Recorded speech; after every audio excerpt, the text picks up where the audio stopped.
Hello friends, welcome back to Bhardwaj astrology YouTube channel. आज हम एक स्पेसिफिक कॉम्बिनेशन की बात करेंगे। ऑल्दो ये कॉम्बिनेशन बहुत ही कॉमन है, लेकिन इसके रिजल्ट्स किस तरह से मिलते हैं वो कॉमन नहीं है, वो दे आर वेरी अनकॉमन। तो आज हम बात करेंगे बुध आदित्य योग की, जो कि जैसा कि आप सभी लोग जानते हैं सूर्य और बुध के कंजंक्शन से बनता है। लेकिन फल कैसे और कहाँ देगा, उसकी डिस्कशन अभी करेंगे आशुतोष जी के साथ। आशुतोष जी, जी मोहित जी। तो बुध आदित्य योग जैसा कि सारे जानते हैं कि बहुत ही कॉमन कॉम्बिनेशन है, कॉमन योग है ये। लेकिन फल अपना कहीं कहीं देता है, कहाँ कहाँ देता है इसके बारे में थोड़ा आप बताएं आप। देखिए मोहित जी, बुधादित्य योग ही नहीं बल्कि ज्योतिष में कई ऐसे योग हैं जिसके पीछे कई सारे अन्य नियम छिपे हुए होते हैं। वैसे ही ये एक बुधादित्य योग जिसकी चर्चा हम लोग यहाँ पर कर रहे हैं, ये बुधादित्य योग भी ऐसा ही एक है। इस बुधादित्य योग के पीछे भी कई सारे सीक्रेट्स छिपे हुए हैं। और जो मैंने अपने पिछले क्लास में अपने स्टूडेंट लोगों को पढ़ाया था, कई सारे लोग प्रिडिक्शन कर भी रहे हैं इस बुधादित्य योग को लेकर के और भी कई सारे योगों को लेकर के। तो उसी में से दो चार जो नियम है छोटे छोटे, तो उसकी चर्चा हम लोग यहाँ पर खास तौर से करने वाले हैं कि बुधादित्य योग कब फलीभूत होता है, कब फलीभूत नहीं होता है, किस स्थान में होगा तो वो अपना फल देगा, किस स्थान में होगा तो वो अपना फल नहीं देगा, जी उसके फल देने के कारण क्या होंगे और नहीं फल देने के कारण क्या होंगे। ये तो ये फर्स्ट टाइम इस YouTube चैनल पर इसको रिवील कर रहे हैं। और इससे पहले थोड़ा सा मेरे पहले वाले वीडियो में मैंने थोड़ा सा बताया था, लेकिन इसके पीछे की जो एक दो नियम है वो मैंने नहीं बताया था। तो खासतौर से वो नियम बताने के लिए इस वीडियो को बनाया जा रहा है। तो इससे दर्शक वर्ग निश्चित तौर पर लाभान्वित होंगे, क्योंकि वो जो नियम है फर्स्ट टाइम रिवील किया जा रहा है। जी जी आशुतोष जी, बिल्कुल जैसे सही बात है। और वो क्योंकि रूल भी ऐसे बुधादित्य हैं। योग आप हाँ, क्योंकि बुधादित्य योग आप देखेंगे तो कई कुंडलियों में मिलता है। और इस योग के बारे में कई सारे प्राचीन ऐसे पुस्तकें हैं जहाँ पर इस योग के बारे में बड़ा अच्छा अच्छा लिखा हुआ है, कई सारी चीज लिखे हुए हैं। लेकिन वैसा जब आप प्रैक्टिकल एग्जाम्पल देखेंगे तो वहां पर वैसा घटना नहीं घटित होता। तो आखिर इसका कारण क्या है? चलिए, ये जानने के लिए कहाँ कहाँ घटित हुआ कुछ एग्जाम्पल चार्ट्स ले लेते हैं हम। जी देखिए, सबसे पहले तो इसका नियम इस प्रकार से है। इसके दो तीन नियम हैं, वो मैं आप लोगों को प्रकट करता हूँ। सबसे पहले बुधादित्य योग जो है वो बनता कैसे है।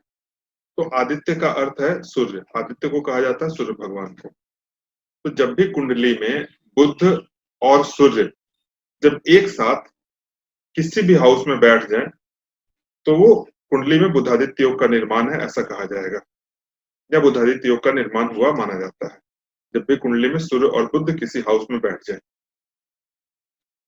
अब बुधादित्य योग जो है कुंडली के 12 हाउस, जैसे कुंडली के कुल 12 घर होते हैं, तो कुंडली के 12 घर में एक समान फल नहीं देगा। हर हाउसेस में बुधादित्य योग का फल अलग अलग हो जाता है। जैसे बुधादित्य योग जो है वो जो सबसे ज्यादा और सबसे प्रभावशाली जो फल देता है वो छठे, आठवें और 12वें स्थान में देता है, जिसको त्रिक स्थान हम लोग बोलते हैं। अर्थात कि बुधादित्य योग जब कभी भी फल देगा सबसे ज्यादा फल तभी देगा जब वो छठे स्थान, आठवें स्थान या फिर 12वें स्थान में बैठा हुआ होगा, तभी वो अपना फल देगा। इतना ये नियम जो है ये मैंने अपने पहले के वीडियो में भी बताया था। लेकिन अब इसके साथ दो तीन नियम और हैं।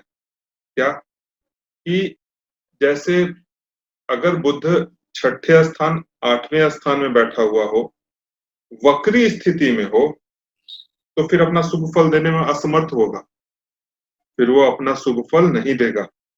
अर्थात कि बुध को वक्री स्थिति में नहीं होना चाहिए, या बुध और सूर्य छठे आठवें स्थान में बैठे हो, उसका डिस्पोजिटर छठे या आठवें में बैठ जाए तो भी ये शुभ फल नहीं देगा।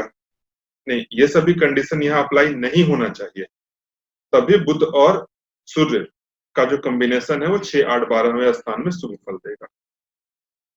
और बुधादित्य योग का जो निर्माण होगा तो ये कुंडली को प्रभावशाली बनाता है, ये एक प्रभाव देता है, व्यक्ति का समाज में नाम होता है, प्रतिष्ठा होती है, अगर योग के दृष्टिकोण से देखा जाए तो।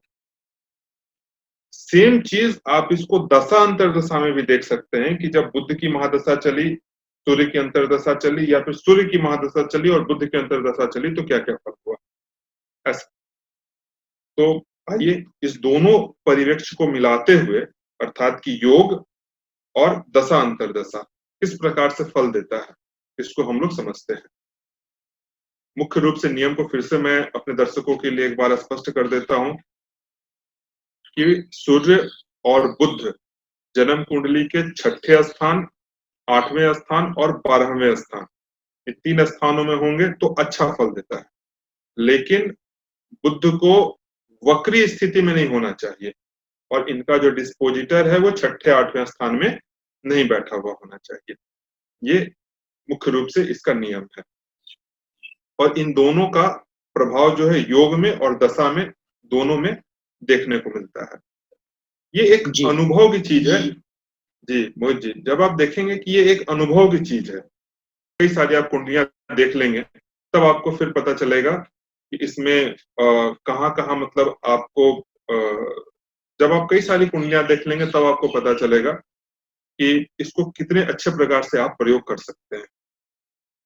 जैसे आप ये निम्न कुंडली देखें, के.एन. राव साहब जी की कुंडली है और इस कुंडली में सूर्य और बुध द्वादश स्थान में बैठे हुए हैं, द्वादश स्थान में बैठे हुए हैं अर्थात कि ये कुंडली पहले नजर में ये कुंडली प्रभावशाली कुंडली हो गई क्योंकि सूर्य और बुध द्वादश स्थान में बैठे हैं और द्वादश स्थान में सूर्य और बुध सबसे अच्छा फल देते हैं क्योंकि अभी मैंने आप लोगों को बताया।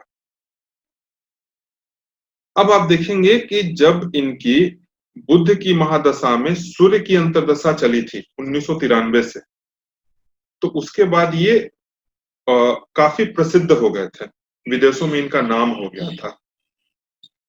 तो बुध और सूर्य योग में तो इनको फल दिया, काफी अच्छा नाम रहा, प्रतिष्ठा रही, कई लोग इनको जानते हैं, कई लोग जानने वाले हैं और दशा अंतरदशा में भी फल दिया क्योंकि जब बुध की महादशा में सूर्य की जब अंतरदशा आई तो ये वर्ल्ड के स्तर पर, विश्व के स्तर पर काफी प्रसिद्धि प्राप्त की।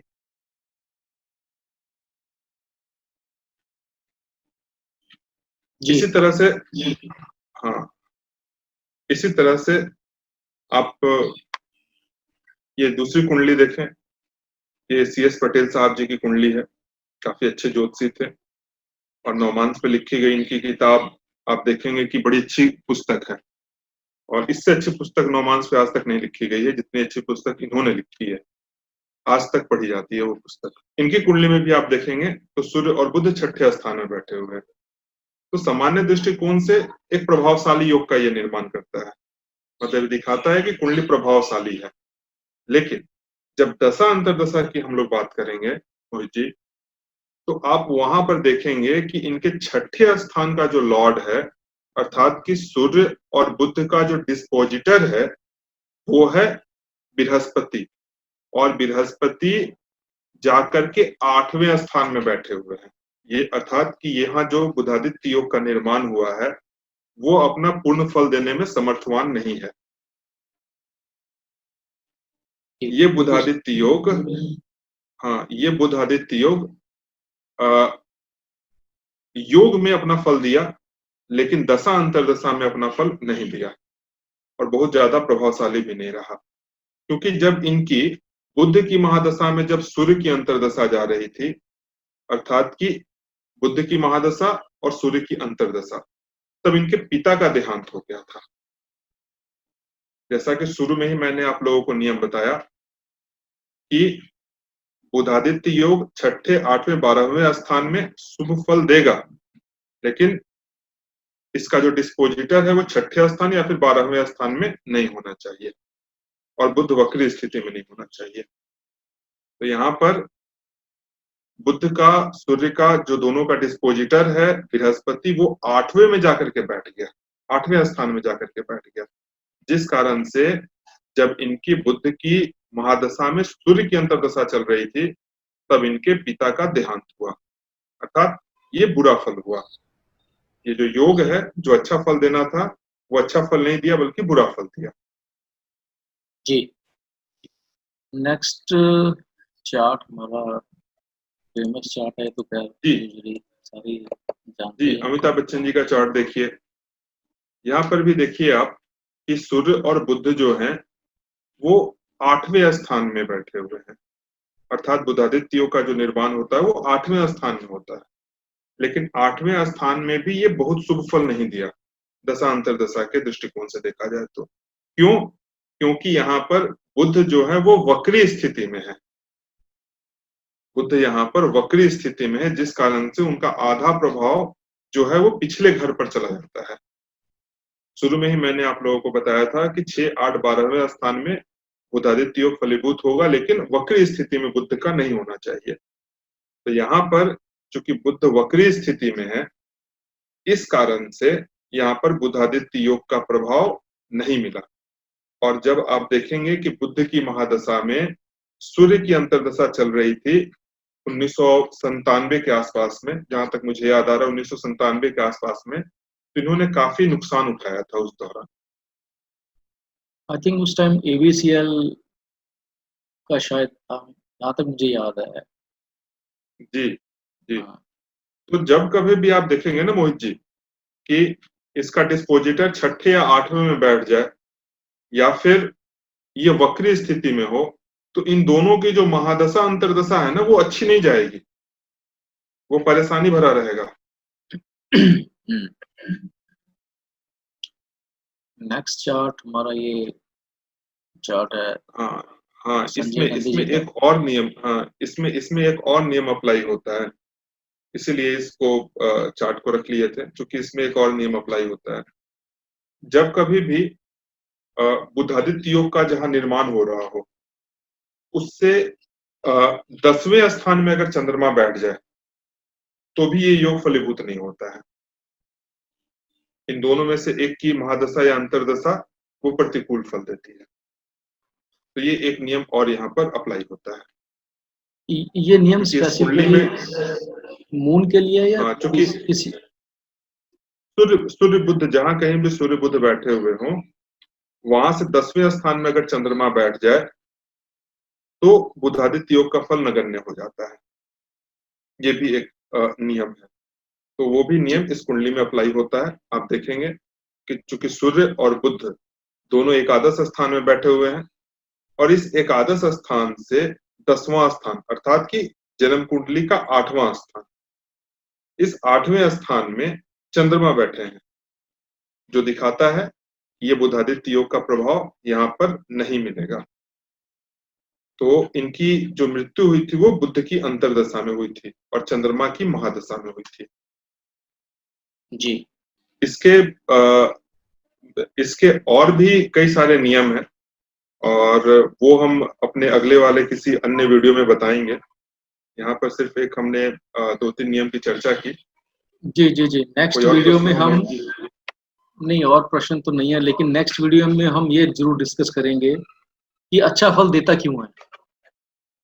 जी अभी हमने बताया कि 6, 8, 12 में अच्छा देता है, क्यों बताया इसकी डिस्कशन नहीं हुई क्योंकि वीडियो की लेंथ काफी बढ़ जाएगी। तो नेक्स्ट वीडियो में हम ये डिस्कस करेंगे अच्छा देता क्यों है ये। बिल्कुल बिल्कुल, नेक्स्ट वीडियो में ये बताएंगे और वो भी फर्स्ट टाइम रिवील किया जाएगा यहाँ पर। जी जी जी, चलो इसके जी साथ ही मोहित ये जी, सेशन को रैप अप करता हूँ। स्टोर जी, मैं आपका बहुत बहुत धन्यवाद। बिल्कुल मोहित जी। ओके जी, धन्यवाद।